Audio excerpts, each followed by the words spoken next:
Hey, what's up, guys? Check this out. Did you know 67% of Americans don't track their net worth and about half don't know how to calculate it? I found that to be very interesting and a really high number. So, in this video, if you consider yourself as one of those folks in that category, this video will benefit you because there's several tools that I've used and I've helped clients with being in the financial planning space for over a decade that I think can really clear that up and add some value because I've found those who are good with their wealth, or maybe you could say they're good with money. One thing that I found is really common amongst those folks, and that is they know their numbers. So they know what's coming in, they know what's going out, and they have what I would call a personal balance sheet that's built out. So let me show you what that is. So if we look at the screen here, this is an example of a balance sheet. And it's all blank right now, but I want to explain this to you in plain English. So the top left, we have assets. This is what you own.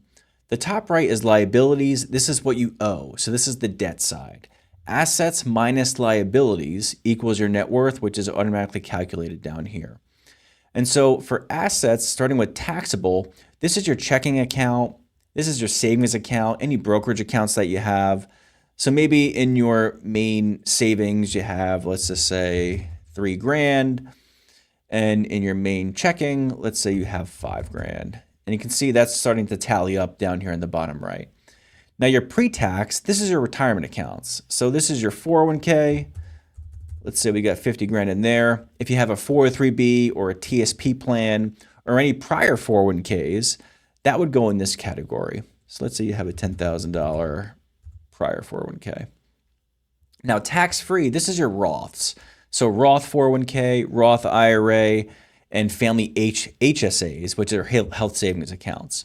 And at the bottom is your real estate. This is just your primary residence, like your home, any rental property you own, or vacation homes. So you can go to Zillow and just type in your address, and it will spit out an estimated value for you. So that's what you can put in there. And then in liabilities, which is the top right, this is your debt. So short-term debts are credit cards. Let's just say that's, 5 grand.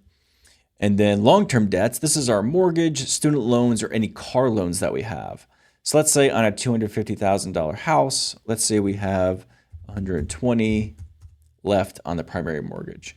So after that's all plugged in, you can see our net worth down here is $193,000. So that's the scorecard, guys, right? So if you're wondering, how am I doing in life with my finances, or how am I doing financially? This is a really easy way to just plug in your numbers, and then it automatically spits out a number based on just very simple math on where you stand. Now, you can also determine where you should start focusing your time. And to make that easier, I want to take out the house real quick. So let's change that to 0. Because a house isn't liquid, right? You can't just turn a house into liquid cash the next day and then save and invest it, right? It's a much longer process. So remove that. And now we have 68,000 in assets, minus 8, from our checking and savings account, because that typically we want to keep that available for if something breaks in the house, we have some cash to take care of it instead of having to swipe another credit card. So if we minus 8, we really have $60,000 in investments, right? So if that seems like pretty low, depending on whatever age you are in life and you feel behind, so here's what you need to focus on. So I would recommend going through the last 30 days or your last month in your checking account and in your credit card statements. Print them off or use an app like Mint and start to identify any waste. So maybe you're using, 5 different streaming services, and maybe you're not watching 2 as many as you'd like. Well, maybe you can get rid of those 2 and you can uncover an extra $100, an extra $200 in cash that you can now invest. So let's pretend that's the case. I want to show you how that can benefit you. And it's the power of compound interest, right? So I'm sure you've heard of this before. This is nothing new. But let's say, we have 30 years, ideally, till we want to think about retirement. And we want to add $100 a month into investments. And we're going to average 10%. The stock market averages 12% annually over a 30-year period. So this is actually lower than what we could use if you're investing in the S&P. But over time, that gives us 200 grand, right? If we're able to find, let's say, $250 a month, that's over $500,000. Not bad, right? I mean, that's just the power of compounding interest working with us.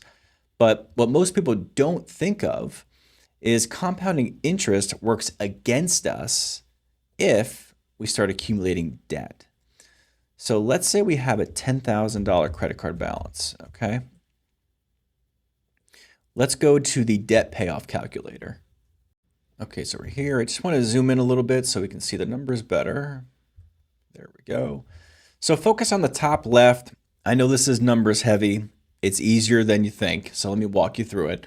But let's say we have that $10,000 credit card balance, 28% interest, minimum monthly payment is $250, and then our additional payment interval, which just means if we were to pay an extra $100 a month, what would that look like? So let's make it easy. Let's start here.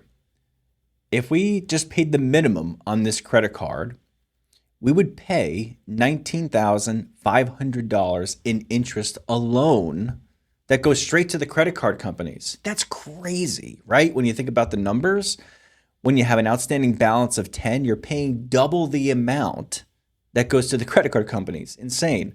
Well, what if we were able to find an extra $100 a month to add to that minimum balance payment? So let's say we were paying $350, so $250 plus $100. We're putting $350 to the credit card.